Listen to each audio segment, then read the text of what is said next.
I'm Detective Jesus. I'm the one who's been investigating the crash. You're under arrest for aggravated murder ×2. This 17-year-old drove her car into a brick wall at 100 miles an hour, killing her own boyfriend and his best friend. Prosecutors say she did it on purpose.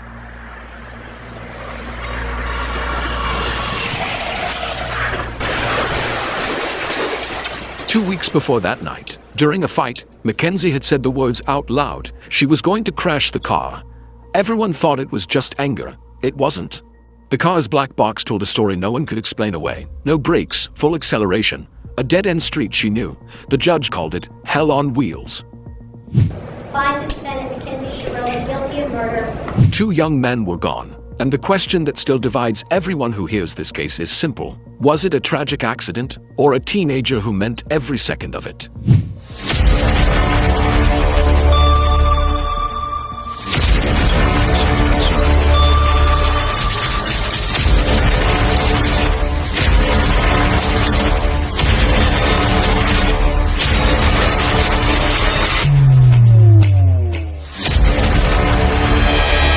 Some true crime cases are shocking because of what happened. Others are shocking because nobody can agree on why it happened. Here on True Crime Journal, we go beyond the headlines to uncover the evidence, the psychology, and the courtroom battles behind the world's most disturbing crimes. Tonight's case is one of the most controversial we've ever covered. A teenage driver, a car traveling nearly 100 miles per hour, two young men dead, and a question that still sparks arguments years later. Let's go back to the beginning. Before Mackenzie Shirilla became the center of a national true crime story, she was simply another teenager from Ohio. She had friends, relationships, family problems, and plans for the future. One of the most important people in her life was her boyfriend, Dominic Russo. Dominic was only 20 years old. Friends described him as energetic, outgoing, and deeply loved by the people around him. Alongside Dominic was his close friend, Davion Flanagan, a 19-year-old who shared many of the same friendships and experiences. Neither young man could have imagined that the final moments of their lives would become the subject of courtroom arguments, national headlines, and endless online debates. In the early morning hours of July 31st, 2022, the three were together in a Toyota Camry traveling through Strongsville, Ohio. It was still dark outside. The roads were mostly empty. Nothing about those moments suggested that tragedy was only seconds away. But somewhere during that drive, something changed.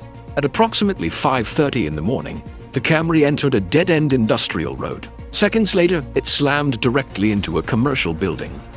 The impact was catastrophic. The front of the vehicle was destroyed almost beyond recognition.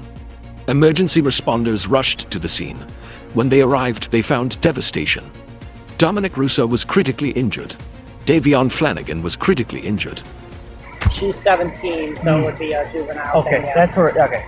So, however, the driving portion, you can do an OVI on it if in fact alcohol. Now, you won't probably be able to even really talk to her because she's going to be at Metro. Are we even? I mean, sight-wise, we don't have to sight in this situation. No, not right now. Okay, that's where I'm at for the report. We got our blue bag right there, too. Want me to grab it? You want me to grab it? Go. Is she going on the flight? No, she's going up. All right. Well, we're going. Confirm with the captain. We got a bird in route.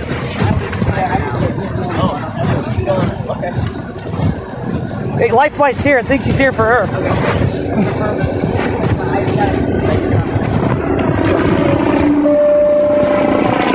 Split in half from hitting the building here. It looks like this is where it's split. It is a horrific crash. There are pieces of the car scattered all over. It looks like it's exploded. They look inside. Oh my God. You can hear the distress in the officer's voice. Who can hear my voice? Oh, man. Hey. Not good, not good. They see a female driver. She is wedged with her head underneath the dashboard. She's breathing. She's breathing. What's your name, dear? She was incredibly lucky to be alive. Anybody would be lucky to be alive after a crash of this magnitude. While Dominic Russo and Davion Flanagan were fighting for their lives, Mackenzie Shirilla was taken to the hospital.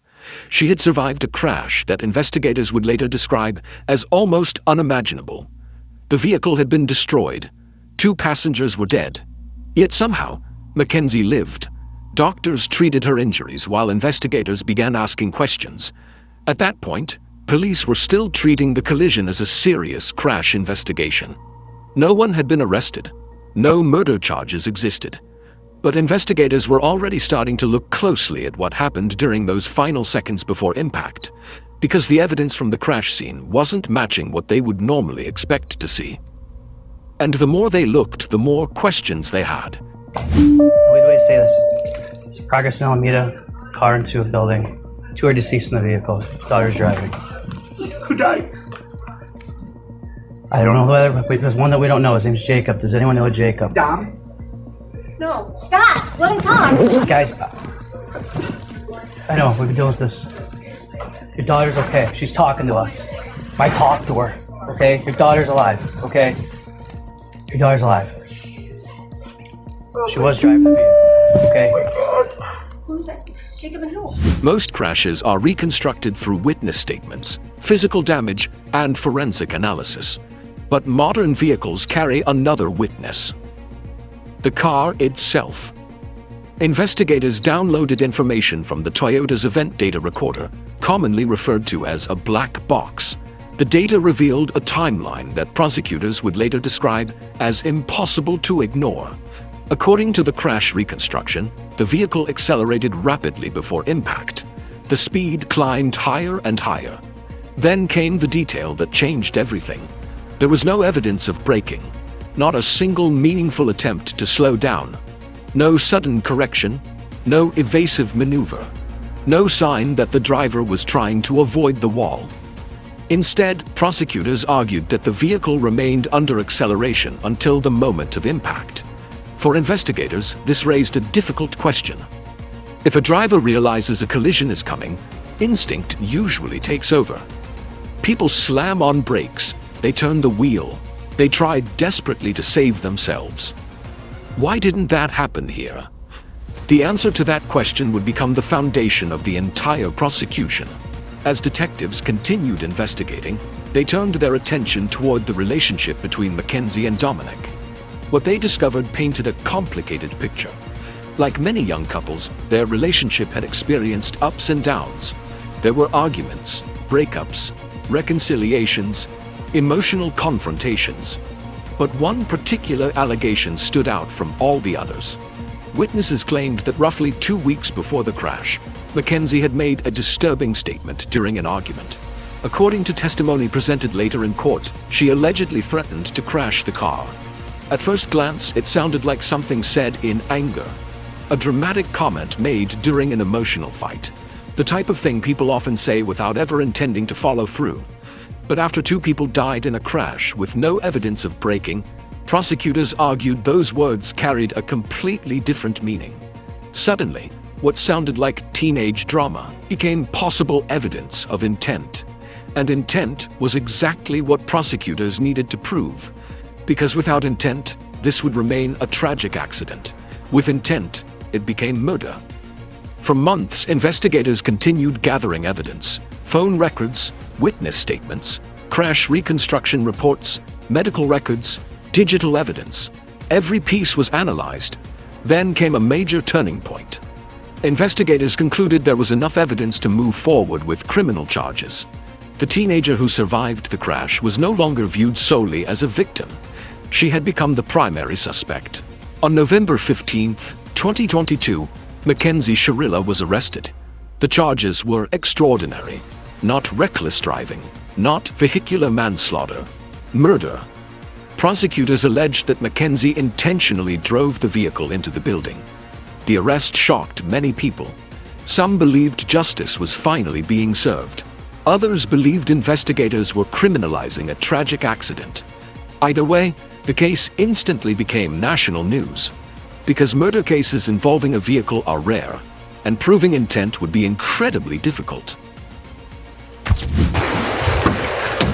Hi, Mackenzie. Step out for me. I'm Detective Jesus. I'm the one who's been investigating the crash. You're under arrest for aggravated murder ×2, okay? Nobody's gonna ask you any questions. Nobody's gonna bother you. Can I have your key, please? Could you please be careful taking this one got off it. so it doesn't break the bracelet, please? You got it. You got it. You want my keys? No, Thank you. you got it. Okay, just keep your hands right here.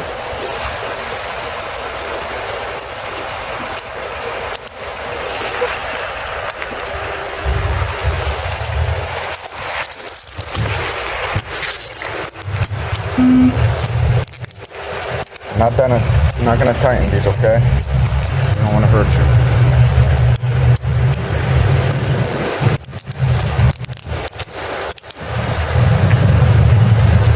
You good? Are they good?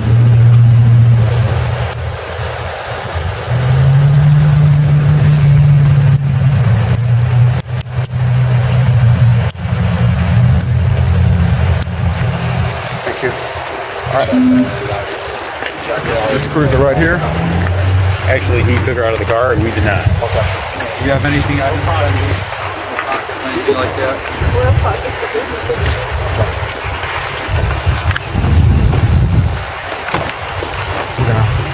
That's your head going in.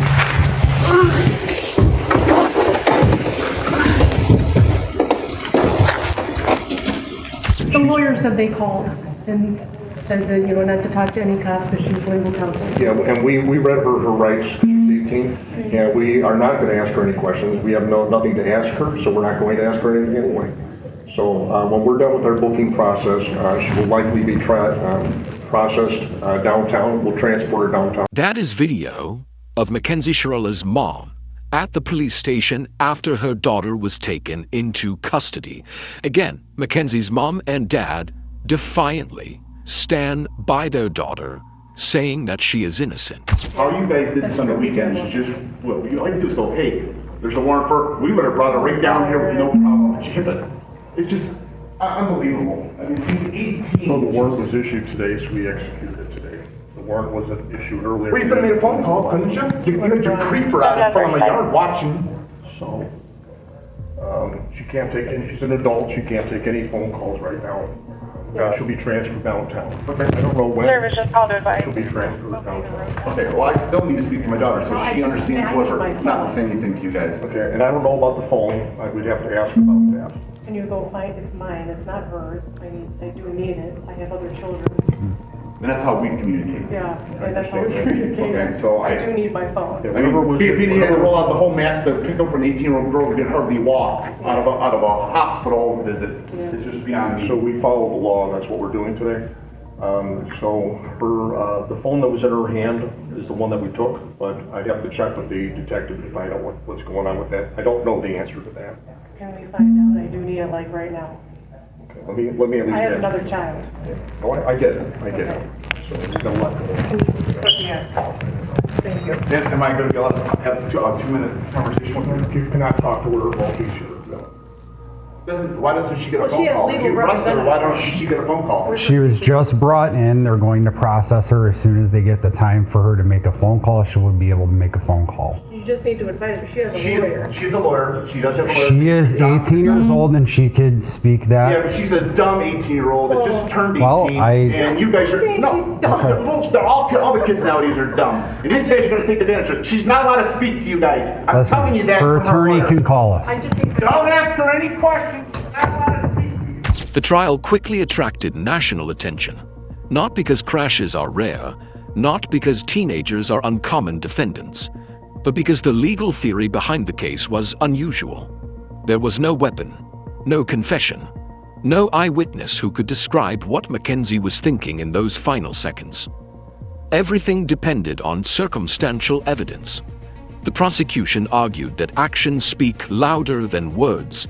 They pointed to the speed, the lack of braking, the dead-end road, the previous statements, the relationship conflict. Taken together, prosecutors claimed these facts showed that the crash was intentional. The defense disagreed completely. They argued that prosecutors were trying to read someone's mind after a tragedy. The defense maintained there was no direct proof that Mackenzie intended to kill anyone. No text message saying she planned it. No note, no recording, nothing showing exactly what she was thinking when she drove down that road. Now you can hear there that Mackenzie still claimed what happened wasn't her fault, and if she had appealed, her defense may have pointed to what they believed was a lack of evidence. Mackenzie's mom addressed the court, and it did not go well. She would never, ever, ever murder the love of her life. Okay? Halloween, for 3 months after the accident, she would only wear his clothes. She would only eat the snacks he ate.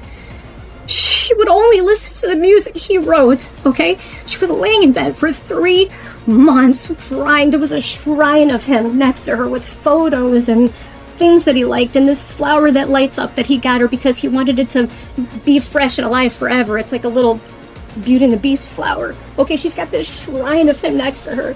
So she was crying for 3 months. So her friends asked if she wanted to go out trick-or-treating or Halloween, and it was at OU. And she didn't even want to go. She said, I don't know, should I go? She couldn't even walk yet, barely. So I told her, I said, baby, please go. It's Halloween. You've been laying for 3 months crying, only listening to his music. Please go. Have just a moment of fun. A moment of fun. So we told her to go. My husband drove her. I brought her back home. She just needed a second of fun from losing her whole world. Her whole world. So that was us. We told her to go. And that concert she went to with Dom's cousin, Abby, they picked her up. They brought her there. That was Dom, Mackenzie and Dom and Abby all decided to go to this concert together while they were in the hospital. That was for Dom. Everything she did after the accident was either in honor of him, to be close to him, or just to be by him any way that she can. She's like devastated and tragic. He was the air that she breathes. Okay, and they went with his cousin. We spent all kinds of time with him after the accident. That's a phone call between Mackenzie and Dominic. That was part of the evidence in the case, and it just gives you a glimpse into what this relationship was like. Like before, you lied. You lied and said you would never lock me out of the house again. That is why we got back together last time we broke up. But I forgot. You can never broke up with me your earlier. word. Because you were You broke up with me last earlier. chance. You literally broke up with me earlier. This is your last chance to open the door, or you are not coming out of this house all night, because I will not leave. The courtroom became a battle between two competing explanations. One side argued murder, the other argued accident, and the judge would ultimately have to decide which explanation fit the evidence. After hearing testimony, reviewing crash data, and examining the evidence, the court reached its conclusion. The judge found Mackenzie Shirilla guilty. In announcing the decision, the judge described the crash as hell on wheels. It was a phrase that immediately spread across news reports nationwide. For the families of Dominic Russo and Davion Flanagan, the verdict represented accountability. For supporters of Mackenzie, it raised concerns about whether intent had truly been proven beyond reasonable doubt. Even after the conviction, debate continued. Some people believed the evidence clearly showed an intentional act. Others believed prosecutors had transformed a horrific accident into a murder case. Years later, those arguments continue online. If you enjoy deep true crime investigations that uncover the evidence, psychology, and courtroom drama behind the headlines, subscribe to True Crime Journal. Because here, we don't just tell you what happened, we explore the mysteries that still keep people talking.